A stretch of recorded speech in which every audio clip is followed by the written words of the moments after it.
네, 저희 계속 사도행전 말씀을 이어서 살펴가고 있습니다. 우리 이제 4장, 저희 이제 후반부를 좀 살필 텐데, 계속해서 그 안진뱅이 그 성전 미문에 앉아 있었던 그래서 구걸하고 있었던 그 안진뱅이를 일으킨 그 사건과 연이어서 지금 계속 이어져 가고 있죠. 그리고 23절부터 보니까 지금 이 공회에 사로잡혔었던 이 사도 베드로와 요한, 예수의 이름을 증거하고 이 안진뱅이를 일으킨 그 일로 인해서 공회에 붙잡혀서 신문당했지만 결국 비난할 것을 어느 것도 찾지 못함으로 인해서 이 노임받게 되는 그 모습들을 이제 볼 수가 있습니다. 이 공회원들은 베드로와 요한을 굴복시키지 못했죠. 그리고 성령 충만한 베드로와 요한은 이 공회 앞에서 무엇을 어떻게 말해야 할지 분명히 알았고 담대하게 말했죠. 그리고 사도들 옆에 서 있는 그 40년 동안 성전 미문에 앉았었던 그가 이제는 옆에 서서 함께 있는 거예요. 그래서 그가 참된 증거요, 증인이라고 이야기했죠. 그래서 우리는 담대하게 그 예수의 이름을 증거할 수 있는 그 첫 번째가 성령 충만이고, 두 번째는 옆에 있는 함께하는 그 열매된 그 증인, 그 증거가 이 신자들이 담대하게 하나님의 복음을, 예수 그리스도의 이름을 증거할 수 있는 그 이유라고 했습니다. 그리고 베드로와 요한은 이제 공회에 딱 매였을 때, 잡혔을 때 예수의 이름으로 결코 말하지 말라, 예수의 이름을 결코 더 이상 이야기하지 말라, 가르치지 말라, 이렇게 공회원들이 이제 위협할 때 그들은 어떻게 대답했습니까? 하나님 앞에서 너희의 말을 듣는 것이 하나님의 말씀을 듣는 것보다 옳은가 판단하라. 너희의 말을 듣는 것이 옳은지 하나님의 말씀을 듣는 것이 옳은지 판단하라고 이야기해요. 그리고 공회 앞에 서 있지만 그들은 하나님 앞에 본인들이 서 있음을 분명하게 알고 도리어 우리는 보고 들은 것을 말하지 않을 수 없다라고 이야기했습니다. 그래서 호람데오라고 했죠. 우리 세상의 그 권세가 아무리 크다 할지라도 그 권세보다 훨씬 크신 하나님이 우리 앞에 계시고 또 그 앞에 살아가는 존재가 신자라고 이야기했습니다. 그리고 오늘 이제 말씀으로 이어서 들어가면 이 베드로와 요한이 이제 노임 받아요. 노임 받고 그 동료들에게 가서 제사장들과 장로들의 말을 다 알립니다. 어떠한 일들이 있었는지, 어떠한 이야기가 오고 갔는지, 이 일을 이 동료들에게 다 알리죠. 그때 여러분 앞에서는 22절 앞에서는 21절이죠. 21절 보니까 이 모든 일들을 보고 하나님께 영광을 돌렸다라고 이야기해요. 그런데 23절에 이 제사장들과 장로들의 말을 다 알렸을 때 그때 분위기가 어땠을까 생각해 보면 단순히 막 승리했다, 축제다, 뭐 이런 분위기는 아니었을 것 같아요. 왜냐하면 비록 더 이상 이제 비난할 것이 없어서 위협하고 놓아줬잖아요. 그런데 그들이 어떤 위협을 했냐면 다시는 예수의 이름 증거하지 말라는 거예요. 다시는 그 이름으로 가르치지 말라는 거예요. 여전히 그 위협이 있는 거예요. 지금은 비난할 수 없어서 그 거리를 찾지 못해서 놓아줬지만 예수의 이름을 계속 증거하는 일을 감당할 때 이 사도들이 또 예수의 제자들이 또 예수를 따르는 그의 백성들이 이 일을 감당할 때 다시 이 위협이 찾아올 것은 눈에 불보듯 뻔해요. 위협이 그쳐진 게 아니에요. 그 위협은 여전히 지금 남아있는 거죠. 가장 큰 권세, 가장 큰 권력기관인 산헤드린 공회는 아마 어떻게든 그들을 이제 붙잡을, 그들을 어떻게든 이제 막을 수 있는 그 방법들을 계속해서 생각해 낼 거예요. 예수님도 마찬가지였죠. 그들이 한두 번 예수님을 위협하고 그치지 않았어요. 끝까지 예수 그리스도를 잡으려 하고 결국에는 십자가에 매달았죠. 이게 예수님이 걸어가셨던 길이잖아요. 그래서 이로 인해서 제자들 또한 이 길을 걸어갈 때 위험을 이제 마주할 수밖에 없다라는 것을 다들 인지했을 거예요. 그때 사도들과 그의 동료들은 어떻게 반응합니까? 이 24절 말씀 보면 그들이 듣고 한 마음으로 하나님께 소리를 높여 이르되, 이게 이제 기도하는 거예요. 한 마음으로 하나님께 소리를 높여서 간구하는 거예요. 얼마나 간절히 주님을 찾고 그 주의 이름을, 하나님의 이름을 구하는가라는 생각이 들어요. 소리를 높여서 본인들의 그 상황을 분명하게 아는 거예요. 그러면서 대주제여 천지와 바다와 그 가운데 만물을 지은 이시오라고 이야기합니다. 여러분, 딱 그 위협이 이제 앞으로 어떻게 펼쳐질지 딱 눈에 들어오면, 이게 가시적으로 이걸 보게 되면 어떻게 반응할까요? 보통 아마 두 부류로 나누어질 거예요. 한편은 어때요? 이 공회원들의 위협이 얼마나 큰지를 이야기하겠죠. 그게 실제고, 그들이 계속해서 위협한다면 유대 사회에서 속해서 살아가는 것이 매우 어려워질 거라는 것을 이야기했을 거예요. 그러한 위협이 이제 계속 있을 것이기 때문에 도리어 이 공회의 위협이 잠잠할 때까지, 잠잠해질 때까지, 더 이상 위협이 되지 않을 때까지 우리가 침묵하자, 아니면 우리가 더 이 상황들을 지켜보자 라고 이야기하는 쪽이 한편이 있을 수 있어요. 또 다른 한편은 어떨까요? 예수 그리스도의 복음이 분명하지 않냐, 우리가 보고 들은 것이 참되지 않냐, 그렇더라면 그들의 위협이 아무리 거세다 할지라도 어때요? 그 예수의 이름을 계속 증거해야 된다. 그들의 위협이 계속 있다 할지라도 그의 이름을 증거하자라고 아마 이야기하는 쪽이 한편이 있을 수 있었을 것 같아요. 거기에 대해서 이렇게 어떤 주장들, 의견들이 있다라는 건 이야기하지 않아요. 그런데 제가 만약에 그 상황에 갔을 때는 이런 의견들이 충분히 있을 수 있었겠다라는 생각이 들고, 두 의견 다 설득력 있어 보여요. 근데 여기서 먼저 생각해 봐야 되는 것은, 이 베드로와 요한의 이야기를 들었을 때 동료들이, 여러분 그 함께했던 다른 이 예수의 제자 또 사도들, 함께하는 그 예수의 제자들이, 주님을 따르는 이들이 두 마음으로 나뉘지 않았다라는 거예요. 이 굉장히 어려운 상황 가운데 마주했을 때 충분히 두 마음으로 나뉠 수 있거든요. 그들이 설득력 있게 이것이 옳다, 이게 하나님의 뜻이다라고 충분히 이야기하면서 다른 마음을 두 마음으로 나뉠 수 있는 상황이 지금 있는 거예요. 그런데 그들은 한 마음으로 하나님께 소리를 높여 기도했다라고 이야기해요. 여러분, 마음을 하나로 모은다라는 것은 굉장히 어려운 일이에요. 왜 그러합니까?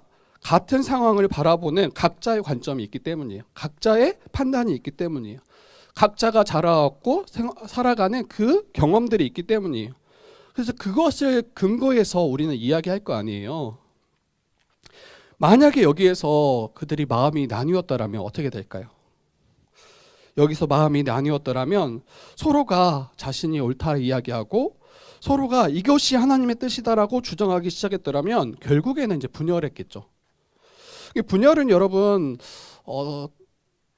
어떤 특별한 큰 일이 생겨서 분열하지 않아요. 서로의 마음이 다를 때, 서로가 생각하는 바가 다를 때, 그때 분열이 일어나기 시작해요. 물론 여기에 있던 일들이 작은 일이다, 아무렇지도 않다, 이런 이야기는 아니에요. 굉장히 큰 일 가운데 있지만 그 일 때문에 분열하는 것이 아니라 그 일을 해석하고 바라보고 이해하는 그 생각들이 다를 때, 관점이 다를 때, 그때 분열하기 시작하는 겁니다. 그러할 때 교회는 이 예수 그리스도의 그 복음, 그분의 이름을 증거하는 일을 온전히 감당하지 못하겠죠. 결국에는 그 문제로 인해서 서로 내부적으로 분열하고 서로 이제 한 몸으로, 한 가족으로 살아가지 않겠죠. 다 흩어질 수밖에 없었을 것입니다. 제가 말씀드리고 싶은 거는, 여러분 서로 의견을 논의하지 말라, 의견을 내지 말라라는 이야기는 아니에요.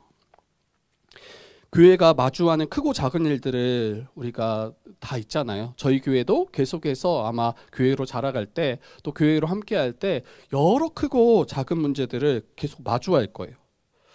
그때 서로 논의하고 의견을 주고받는 것은 성령 받은 자로서 합당해요. 이것이 또 하나님의 뜻이기도 해요. 그러나 이러한 논의를 통해서 마치 자기의 뜻만이 이게 하나님의 뜻이라고 그렇게 여기고 다른 일을 관철시키려는 그런 태도는 합당하지 않겠죠.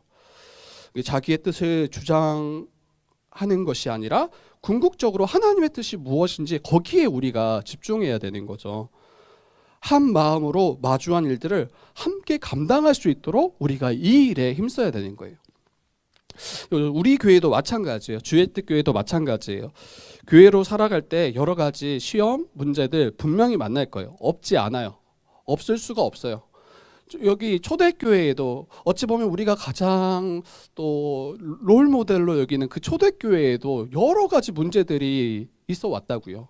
그런데 마치 우리 교회는 이런 문제에서 벗어날 것처럼, 예외일 것처럼 그렇게 여기는 것 자체가 도리어 우리가 교만한 모습이 일 수 있을 것입니다. 이러한 상황들 또 문제들 우리 교회에 없을 거라고 생각하지 말아야 돼요. 그리고 계속 있을 거예요, 여러분. 세상의 도전과 또 위협도 마주할 거예요. 이러한 위협으로 인해서 서로가 내부적으로 의견을 달리하고 마음이 나눠질 수 있는 위험이 충분히 있다라는 거예요. 그때 우리는 경계해야 되겠죠. 하나님의 뜻을 정말 구하는가? 하나님의 뜻을 정말 구하고 한 마음으로 합하기를 힘쓰는가? 이 마음이 우리 안에 딱 자리 잡고 이것을 붙잡고 이 문제들을 마주해야 우리가 이겨낼 힘이 있는 거예요.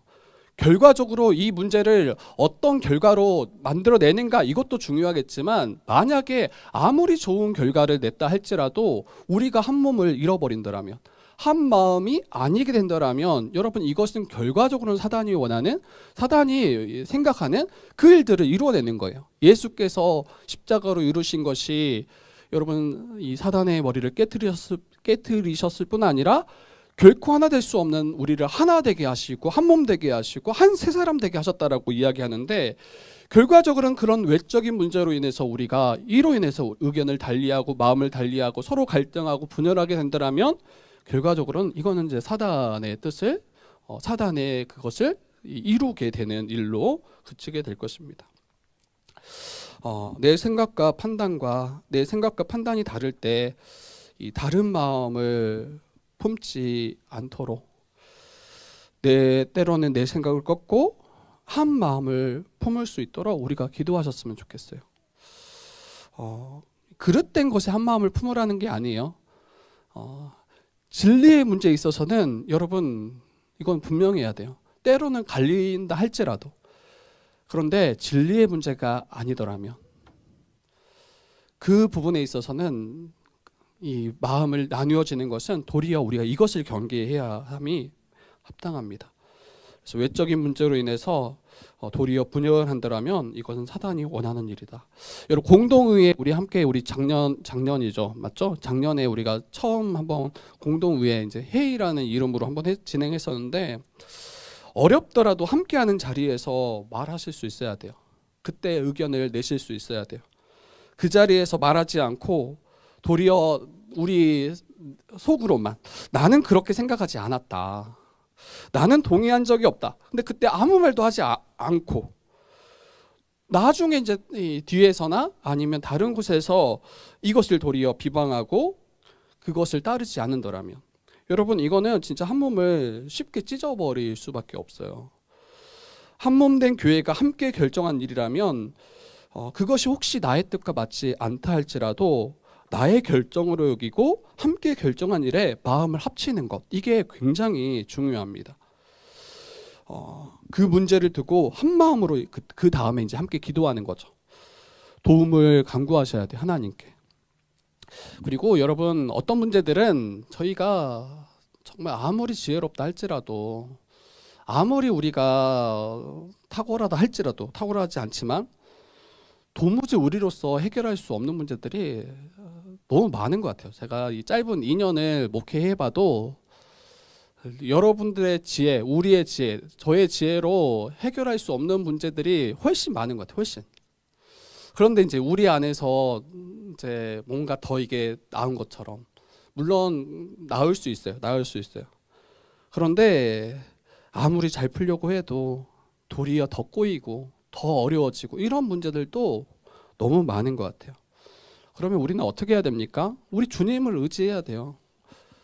정말 우리 하나님께서 가장 지혜로우시고 우리의 문제를 주님께 맡겨드릴 때 그 길을 열어주실 거라고 믿고 의지하고 우리가 기도하는 것이 마땅해요.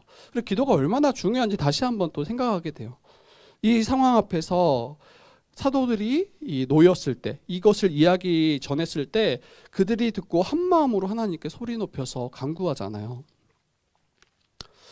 우리는 정말 그 주님을 의지하면서 우리의 믿음의 길을 또 주의 뜻 교회를 함께 세워가고 있는지, 아니면 여전히 나의 어떠함으로 교회의 일을 또 나의 개인적인 어떤 일들을 해결하려고 하고 있진 않은지, 기도를 우리가 정말 다시 한번 붙잡고 힘써야 되겠다라는 생각이 들었습니다. 그리고 두 번째로는 여러분, 우리의 기도의 대상이신 하나님이 어떠한 분인가 좀 더 잘 아셨으면 좋겠어요. 24절 우리 한번 다시 읽어볼까요? 24절 말씀 한번 다시 읽어봅시다. 우리 기도의 대상 되시는 하나님이 어떤 분인지. 시작. 그들이 듣고 한 마음으로 하나님께 소리 높여 이르되 대주제여 천지와 바다와 그 가운데 만물을 지은 이시오. 네, 하나님, 우리의 기도의 대상이신 하나님은 대주제라고 이야기해요. 대주제. 천지와 바다와 그 가운데 만물을 지은 이시라고 이야기해요. 창조주 하나님이시라는 거예요. 창조주 하나님 뿐만 아니라 모든 만물을 다스리시는 주님, 그분이 우리의 기도의 대상이신 우리 하나님이시죠. 우리의 기도를 들으실 뿐만 아니라 응답하시는 분이 하나님이시죠. 이 세상에 아무리 큰 권세를 가졌다 할지라도 만유의 주 되시는 그 하나님의 모든 주권과 모든 권세 아래에 있음을 우리가 기억하셔야 돼요. 우리 눈에는 그 세상의 권세가 얼마나 크게 보일까요? 이 베드로와 요한이 공회에 딱 사로잡혔을 때 이게 얼마나 큰 권세라는 것을 아마 딱 목격했을 거예요. 저희도 마찬가지죠. 그런데 우리의 기도를 들으시고 또 우리의 기도를 듣기 원하시는 우리 하나님이 그 모든 권세보다 훨씬 더 뛰어나신 하나님이심을 우리가 기억하셔야 돼요. 그리고 우리의 기도를 응답하신다고요. 그 기도를 들으시고 그 기도 가운데 응답하시는 분이 우리 하나님이시라면, 신자가 이 복음으로 인해서 또 주로 인해서 때로 고난당하고 때로 위협당할 때 이러한 하나님이 나와 함께 하신다라면 얼마나 큰 위로요 또 우리에게 힘이 되는지 다시 기억했으면 좋겠습니다. 이 말은 세상의 권세와 위협이 아무것도 아니다라는 이야기 아니에요. 때로는 우리를 굉장히 곤혹스럽게 할 수 있고 좌절케 하고 또 낙심케 할 힘이 세상에 있어요.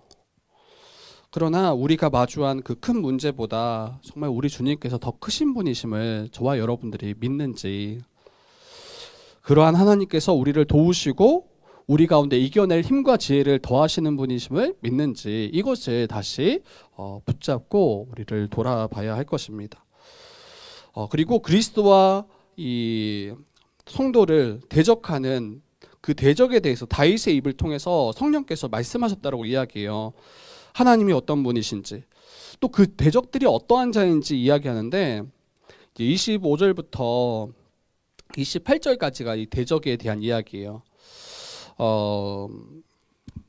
제가 그냥 이야기하겠습니다. 여러분, 예수 그리스도를 에워싸고 대적했던, 또 성도를 에워쌌고 대적했던 그 대적들에 대해서 어떻게 이야기하냐면 이방 민족이 분노하고 날뛰고 있다라고 이야기해요. 성령으로 말씀하시기를 25절 보니까 어찌하여 열방이 분노하며, 여기서 분노한다라는 걸 다른 번역으로 보니까 날뛰고 있다라는 거예요. 예수를 향해서 날뛰고 분노하고 그 족속들이 허사를 경영한다라고 이야기합니다. 아무리 분노하고 날뛰고 예수님을 대적하고 있지만 그 모든 일이 허사임을 이야기하는 거죠. 26절에 봐도 이렇게 이야기해요. 세상의 군왕들이 나서며 관리들이 함께 모여 주와 그의 그리스도를 대적하도다라고 이야기해요. 세상 임금들이 들고 일어나는 거죠. 통치자들이 함께 모여서 주님과 하나님께서 기름 부으신 그리스도를 대적하지만 그 모든 것이 허사임을 다시 이야기해요. 그리고 실제 그러한 일들이 일어났다라고 이야기하는데 그게 27절 말씀이에요. 과연 헤롯과 본디오 빌라도는 이방인과 이스라엘 백성과 합세하여 하나님께서 기름 부으신 거룩한 종 예수를 거슬렸다, 대적했다라고 이야기해요. 실제로 예수님 당시 유대를 다스렸던 헤롯 왕, 그리고 로마의 총독이었던 본디오 빌라도, 그리고 이방 사람들, 또 이스라엘 백성들이 다 한편이 되었어요. 도무지 한편 될 수 없던 그런 존재들인데 한편되어서, 한패되어서 하나님을 대적하고 주께서 기름 부으셨던 거룩한 종인 예수님을 대적했다라고 이야기합니다. 이 종교 지도자들은 예수님을 자기의 기득권을 빼앗는 그러한 존재로 여기고 예수님을 잡으려고 했잖아요. 헤롯 왕도 마찬가지요. 헤롯 왕도 예수님을 잡으려고 했고, 결국 그들의 청탁을 받고 로마의 총독 그 본디오 빌라도가 예수님을 사형 선고를 내리죠. 나라의 권세들, 통치자들 모두가 힘을 합쳐 예수님을 대적하고 십자가에 매달았습니다. 그런데 이게 다 허사라는 거예요. 다 허사라는 거예요. 도리어 어떻게까지 이야기하냐면 28절 보니까 이렇게 이야기해요. 하나님의 권능과 뜻대로 이루려고 예정하신 그것을 행하려고 이 성에 모였다. 그들이 지금 함께 모여서 한패가 되었는데 이 일이 어떤 일이냐? 하나님의 권능과 뜻대로 이루려고 예정하신 것을 행하려고 이 성에 모였다라고 이야기해요. 여러분, 예수님을 잡으려고 했던 그 일, 예수님을 십자가에 매달았던 그 일, 그 일이 하나님의 권능과 뜻으로 미리 정하여 두신 일이고, 그들은 예수님을 잡아 십자가에 달았을 때 마치 그들이 승리하고 자기의 기득권을 지키는 것처럼 보였지만 실제로는 어때요? 죄인된 우리의 죄를 대속하시기 위한 하나님의 뜻을 이루시는 일이었습니다. 대적이 행한 그 모든 일을 통해서 하나님께서 그의 뜻을 이루시는 일에 사용되어진 거죠. 모든 일이 주님의 주권과 섭리 안에 있음을 우리가 믿으셔야 돼요. 그때 신자들이 이 복음으로 말미암아 우리가 마주하는 위협, 그 고난을 충분히 감당하고 또 이길 수 있고 또 기도하면서 이 길을 걸어갈 수 있는 거죠. 주님이 대주제이심을, 그리고 모든 대적조차도 그 주님의 주권 아래에 있음을, 그분이 우리의 하나님이시고 우리의 기도를 들으심을 우리가 믿으셔야 돼요.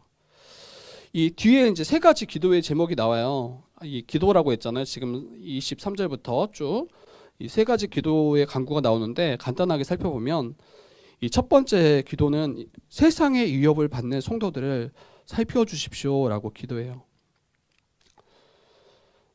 주여, 29절에 주여 이제도 그들의 위협함을 굽어 보시옵고, 그렇죠. 세상의 위협을 받는 성도들을 굽어 살펴주시기를. 두 번째로는 주님의 종들이 조금 더 굴하지 않고 주님의 말씀을 담대히 전할 수 있도록 하여 주시기를. 그리고 세 번째로는 권능의 손을 펴셔서 주님의 거룩하신 종 예수의 이름으로 병이 낫고 표징과 기적이 나타나게 하여 주시기를 간구해요. 여러분, 이 땅을 살아가면서 신자이기에, 교회이기에 세상으로부터 당하는 여러 가지 위협, 고난, 앞에서도 이야기했지만 이게 가볍고 아무것도 아닌 그런 일이 아니에요. 굉장히 꽉 막혀 있고 답답하고 두려움이 밀려올 수 있습니다. 근데 그때 우리의 주인 되시는, 대주제 되시고 모든 만물을 창조하시고 다스리시는 능력의 주님께서 우리를 살펴주시기를 간구하셔야 돼요. 우리를 굽어 살펴주시고 우리를 바라봐 주시고 우리를 위해서 일해 주시기를 우리가 간구하셔야 돼요. 우리 주의 뜻 교회를 위해서도 기도하셔야 돼요. 우리 주의 뜻 교회가 정말 하나님의 그 보호와 그 하나님의 돌보신 가운데 계속해서 거할 수 있도록 하나님 우리를 지켜주십시오 라고 기도해야 되겠죠. 그때 우리가 마주할 상황과 문제들, 내가 생각했던 기대와 다르게 진행된다 할지라도 주님께서 우리를 지켜봐 주시고 보호하신다라면 더 이상 그게 문제가 되지 않을 것입니다. 견디도록 하시고 이겨내도록 우리를 주님께서 이끄실 것이기 때문이죠. 그리고 세상의 위협이 아무리 거세다 할지라도 여러분 굴복하지 않도록 우리가 기도하셨으면 좋겠어요. 굴하지 않도록 담대히 주님의 말씀을, 그의 복음을 전할 수 있도록. 교회를 세우신 목적이 분명해요.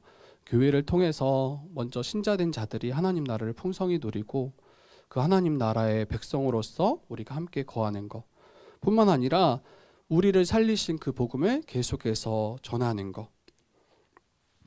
우리가 정말 하나님 앞에서 부끄러움이 없더라면, 또 예수 그리스도의 그 십자가 복음 위에 바로 서 있더라면 어떻게 우리가 나아가야 되겠습니까?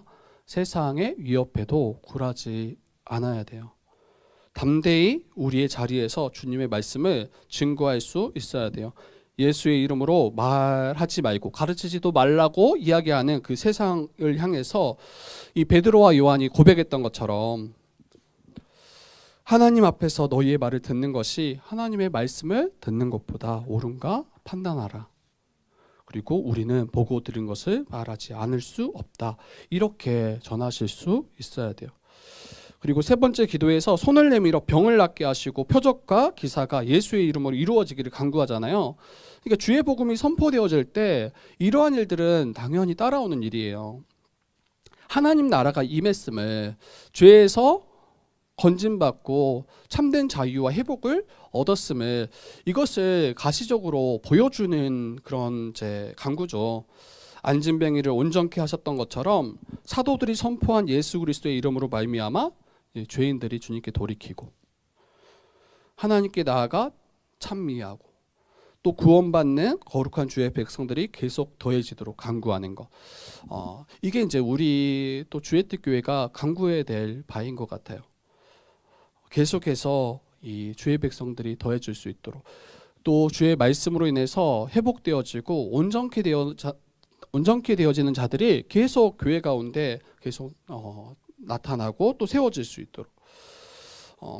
앞에 이제 세 가지 기도 우리 기억하셨으면 좋겠어요. 정말 세상의 위협을 받는 성도들을 살펴주시기를, 그리고 조금도 굴하지 않고 주의 말씀을 담대히 전할 수 있도록, 그리고 권능의 손을 펴셔서 정말 그 주의 복음이 선포되어질 때 하나님 나라가 임할 수 있도록 이렇게 간구하는 모습들을 보게 됩니다. 여러분 이제 빌기를 다하자 어떤 일이 일어나냐면, 이 31절 보니까 모인 곳이 진동하더니라고 이야기해요. 빌기를 다함에. 그리고 이 모인 곳이 진동되었다라는 것은 실제로 이 뭔가 진동들이 있었을 것 같아요. 마치 약간의 지진이 일어나는 것처럼 그곳을 진동케 했던 그런 모습들이 있었을 것 같아요. 그런데 이 모습이 말하는 게 뭡니까? 이 신자들의 드렸던 이 기도가 온전히 하나님께 상달되었음을, 하나님께 올려져 갔음을, 그리고 하나님께서 그 기도를 들으셨음을 가시적으로 보여주는 모습이 이 진동되었다라는 말인 것 같아요. 우리도 기도할 때 물론 진동이 있었으면 좋겠죠. 진동. 근데 여기서 진동하면 안 돼요. 여기 다 무너지면 이제 우리를 위해서 아마 진동을 일으키시지 않겠지만, 그런데 비록 이런 땅이 진동되지 않겠지만 우리의 심령이 좀 진동했으면 좋겠어요. 우리의 마음이 정말 그 기도의 응답으로 우리의 마음이, 우리의 심령이 진동되어지고 정말 확신을 갖고 우리의 기도 또한 하나님께서 들으시고 응답하셨구나, 그것을 우리가 확신할 수 있었으면 좋겠어요. 그래서 이곳에 모인 모든 성도들이 정말 성령의 충만함을 함께 받았으면 좋겠어요. 31절 보니까 그렇죠. 모인 곳이 진동하더니 무리가 다 성령이 충만하여 담대히 하나님의 말씀을 전하니라 라고 이야기해요. 성령의 충만함을 받은 신자들은 또 이게 하나님의 그 주권을 인정하는 신자들은 어때요? 세상 가운데서 또 우리가 속한 곳에서 정말 하나님의 말씀을 담대히 전파합니다. 하나님 나라가 임하였음을, 그 나라의 백성들이 참된 복을 누리고 있음을 우리가 선포하고 전하고 또 우리가 그 삶의 증인으로 살아가게 되겠죠. 이제 그 뒤편으로 우리 한번 넘어갈 텐데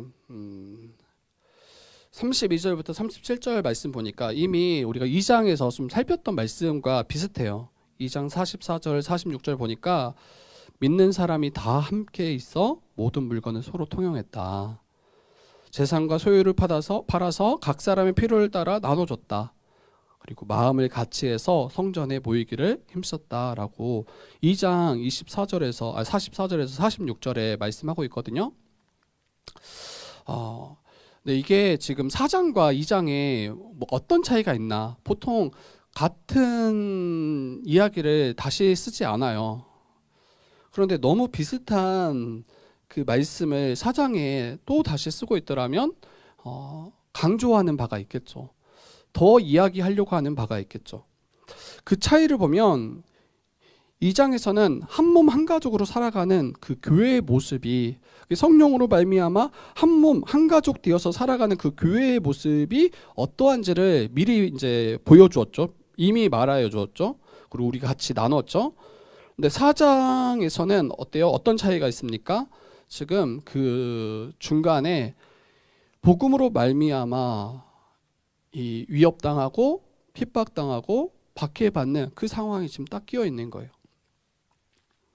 4장은 예수 그리스도의 이름으로 말미암아 위협을 받고 난 후에 교회의 모습이 어떠한지를 다시 보여주는 거죠.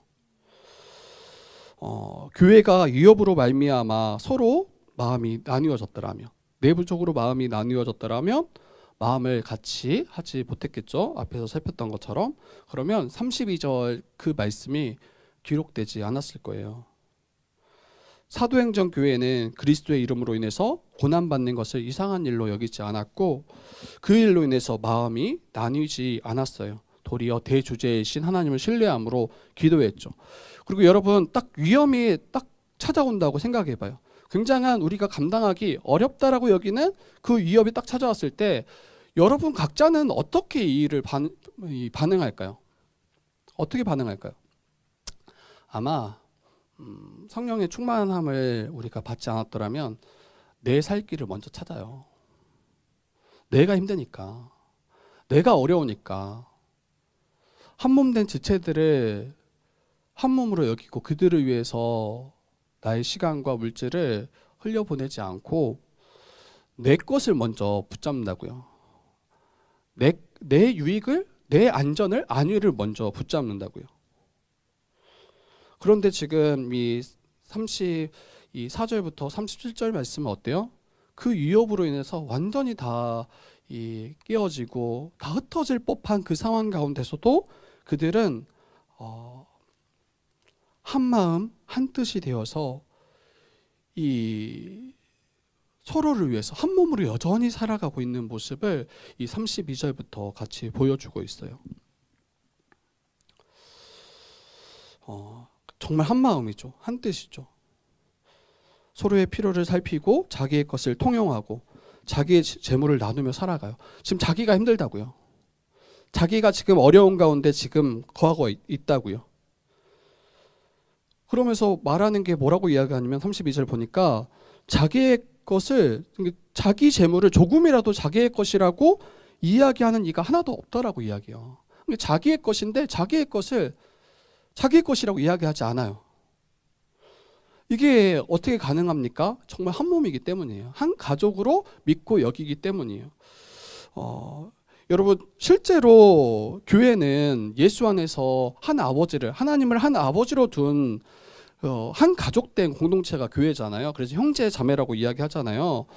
그래서 혈연적 가족의 특징을 교회는 가져요. 한 가정이 있다고 생각하면 보통 수입을 이제 남편과 아내가, 오늘날에는 주로 이제 뭐 남편 아내 다 맞벌이가 이제 일반화됐으니까 이 한 가정이 있다라면 부부가 소득을 얻게 되겠죠. 그때 이제 부양할 자녀가 있고 또 혹시 부모가 있더라면, 고령의 부모가 있더라면 이 부부가 벌어들인 수익을 자녀와 부모를 위해서 사용하는 이것을 당연한 일로 여긴단 말이에요. 물론 안 그런 분도 있어요. 그렇지만 일반적인 가정이고 건강한 가족이라면 이것을 당연하고 바른 일로 여깁니다. 이 부부가 내가 피땀 흘려 벌어들인 소득이기 때문에 자녀들에게 도리어 내 것이니 넘볼 생각하지 말아라 이렇게 이야기하지 않는다고요. 부모에게 아까워하지 않는다고요. 부모가 필요할 때 그것을 흘려보낼 수 있는 게 건강한 가족의 모습이겠죠. 자녀들이 독립하기 전까지 자녀들의 필요를 돌보고 기꺼이 비용을 지불하는 거, 이게 바로 자기의 것이지만 자기의 것이라고 이야기하지 않는, 여기지 않는 그런 가족의 모습이에요. 그런데 교회가 그렇다고요. 교회가 정말 한 몸 한 가족이라고 여긴다면 자기의 것이지만, 여러분 사유재산을 성경은 부정하지 않아요. 공동의 재산으로 이야기하지 않고 각자의 사유 재산을 인정하고 이것이 합당하지만 어때요? 자기의 것으로 여기지 않고 다른 이들을 위해서 나와 한 몸 된 한 가족을 위해서 아끼지 않고 흘려보내는 것들을 보게 됩니다. 이게 존재적으로 한 몸, 한 가족 되었기 때문에 가능한 일이에요. 사도행전 교회는 예수로 말미암아, 예수 그리스도의 그 이름으로 말미암아 이제 바퀴가 곧 시작해요. 이미 지금 이제 시작되었고, 어떤 이들은 예수의 제자라는 이유만으로 유대 사이에서 사회적으로, 경제적으로 격리되었을 가능성도 클 거예요. 그러할 때 복음으로 말미암아 한 몸 한 가족 된 성도는 그 어려움을 당한 지체를 어떻게 여기겠냐는 거예요. 자기의 몸과 같이 여기고 그들의 결핍을 함께 채워주는 게 바로 성경이 말하는 교회고, 이게 예수 그리스도의 십자가로 말미암아 이 땅에 탄생된 교회의 모습입니다. 모든 일은 예수 그리스도의 복음으로 말미암아 예수 안에서 한 몸 한 가족 되었기 때문에 가능한 일이에요. 또한 여러분, 단순히 통용하는 것에 이것에 우리 이게 최선이다라고 생각하지 않았으면 좋겠어요. 무슨 말이냐면, 어떤 이의 문제는 단순히 각자가 가진 물건을 통용하는 것으로만 해결되지 않는 문제들도 있다라는 거예요. 그때 초대교회는 어떻게 행합니까? 어떤 이는 자기의 밭과 집까지 팔아서 그 값을 사도들의 발 앞에 뒀다고 해요. 이건 교회에게 이제 맡긴 거예요. 그리고 교회가 또 그 교회 리더들이 각 사람의 필요에 따라서 그것을 나누어 줬다라고 이야기합니다. 이게 가능하냐고요? 피 같은 돈이라고 하잖아요. 피 같은 돈이라는 거는 자기 생명의 값과 진배 없다라는 이야기예요. 근데 그것을 자기 평생 일궈서 마련한 그 재산을 내어 팔아서 각 사람의 필요를 위해서 흘려보내고 그 결핍들을 채워주는 그 삶. 한 몸이기 때문에 가능해요. 한 가족이기 때문에. 그리고 어떤 지체의 문제는 여러분 단회적으로 해결되는 문제도 있지만 지속적으로 그 필요를 채우고 섬겨야 되는 일들도 있어요. 단회적으로 안 끝나는 일. 가정에 혹시나 어려운 질병을 가지고 있는 우리 자녀나 또 때로는 우리 부모가 될 수도 있죠. 형제가 있더라면 그때 어떻게 하겠냐는 거예요. 아마 평생 그를 위해서 자기의 시간, 에너지, 물질을 지속적으로 사용해요. 그런데 그걸 아깝게 여기냐고요. 내가 사랑하는 나의 아들, 나의 형제, 그들을 위해서 아깝게 여기냐고요. 어려움 가운데서도 그를 위해서 내가 할 수 있는 최선을 다하는 게 이게 가족이에요. 이제 이 말씀을 들을 때 혹시 이제 부담스러워 하실 분도 있을 수 있어요. 저도 딱 들었을 때 부담스러웠어요. 그리고 좀 적당히 피하고 싶은 생각도 있었어요. 그런데 여러분, 그 이면에, 그러한 생각의 이면에 어떤 게 자리 잡고 있냐면 어때요? 여전히 이렇게 살면 나만 손해보는 거야. 이렇게 살면 나도 같이 가난해지는 거야. 이러한 생각이 안에 있고, 더 깊은 이면을 들여다보면 여전히 교회된 성도들을 한 몸으로 한 가족으로 여기지 않는 거예요. 딱 나의 혈연적 가족만 내 가족으로 진짜 여기는 거죠. 그리고 교회 안에 있는 지체들을 내 가족, 나와 한 몸으로 거기까지 가지 못하는 거예요. 세상이 너무나 잘 이야기하잖아요. 너가 가난한데 지금 누구를 지금 돌보니? 우리 집 한 칸도 우리 없잖아요. 우리의 소유 명의로 된. 근데 누구를 돕냐는 거예요. 그 돈으로 너를 위해서 투자하고 너의 가족을 위해서 사용하는 게 이게 맞다라고 이야기해요. 세상은 이러한 교회적 삶을 어리석다라고 이야기할 거예요. 그건 너무 분명해요. 그리고 교회에 이제 헌금 생활하는 거 이거 이해하는 세상 분들 있을까요? 제가 볼 땐 거의 없어요. 거의 없을 거예요. 굉장히 어리석다라고 생각하겠죠. 여러분, 제가 이제 여러분에게 다시 한번 질문하고 싶어요. 저도 마찬가지예요. 정말 우리는 성경을 믿는지, 정말 이 성경 가운데 기록된 그 예수 그리스도의 복음을 믿는지, 그 예수 그리스도의 복음으로 말미암아 이 땅에 탄생한 교회를 믿는지, 교회 가운데 서로 한 몸 한 가족으로 살아갈 때 하나님 나라를 우리가 이 땅 가운데 풍성히 누리고 주님 다시 오실 때 완성되어진 그 하나님 나라가 가장 우리가 궁극적으로 소망하는 그 나라 맞는지. 문제는 상황과 환경이 아니에요. 문제는 우리의 믿음이에요. 믿음. 예수께서 십자가로 결코 하나 될 수 없었던 우리를 한 몸 한 가족으로 묶으셨다라고, 하나 되게 하셨다라고 이야기하는데 여전히 이것을 붙잡지 않는 거예요.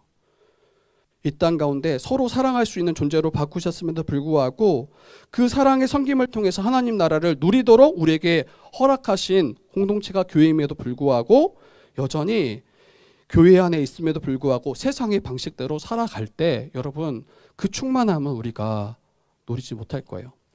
적당히 하면 적당히 누릴 수 있어요. 그러나 온전히 우리가 이 일에 함께 참여하고 또 서로 사랑으로 교제한다라면 어때요? 저는 풍성하게 누릴 수 있다라고 정말 믿어요. 여전히 자기의 혈연적 가족의 그 틀을 벗어나지 못하거나, 또 그런 분도 요즘에는 많이 없는 것 같아요.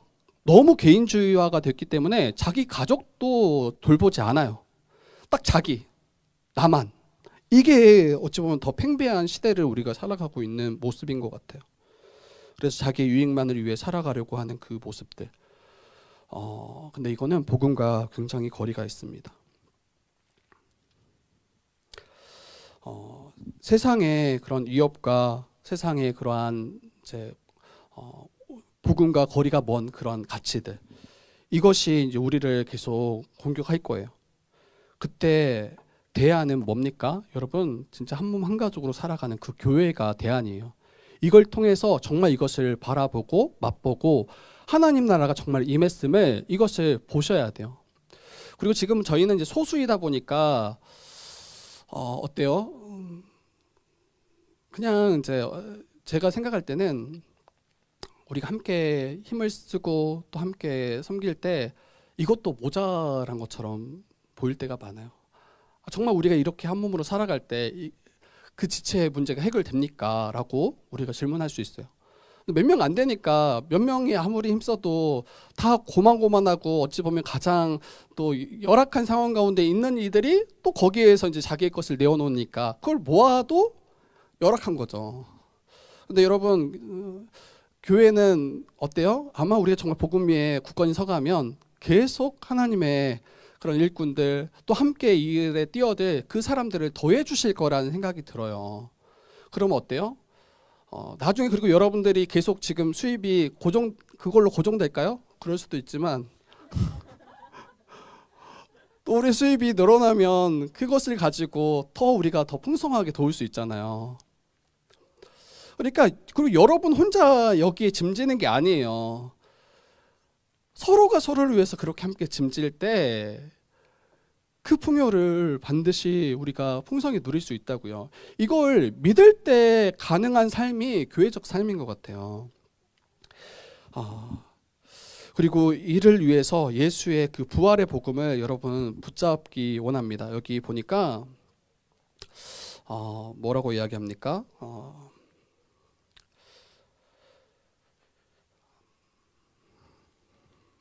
네, 33절에 사도들이 큰 권능으로 주 예수의 부활을 증언하니 무리가 큰 은혜를 받더라.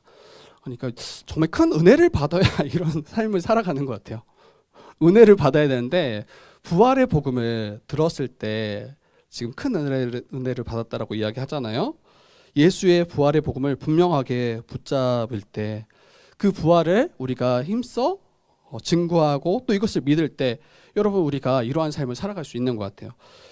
세상에서 이 신자가 여러 가지 고난과 또 핍박 가운데 있지만 여러분, 주님이 다시 오실 그때 하나님 나라의 완성, 그리고 우리가 그 나라 가운데 영광의 부활의 몸을 입고 살아갈 그 영원한 삶, 이것을 정말 믿고 소망할 때 그때 우리는 더욱 한 몸됨을 힘써 지키겠죠. 그리고 이 땅의 그 여러 가지 어려움들을 크게 여기지 않고 도리어 주 안에서 일들을 감당하게 될 것입니다. 그래서 여러분 성령 충만을 우리가 같이 기도했으면 좋겠고요. 그리고 앞에서 우리가 기도의 그 제목들을 받았던 것처럼 정말 우리가 그 대주제이신 그 하나님께 우리가 간구하고 기도하고 모든 위협으로부터 우리를 살펴주시고 또 우리가 담대히 주의 복음을 전하고 그리고 하나님 나라를 이 땅 가운데 누리며 살아가는 우리 주의 뜻 교회 되기를, 그래서 여기 참여한 모든 자들이 풍성한 하나님 나라를 다 함께 누리기를 주님의 이름으로 부탁드립니다.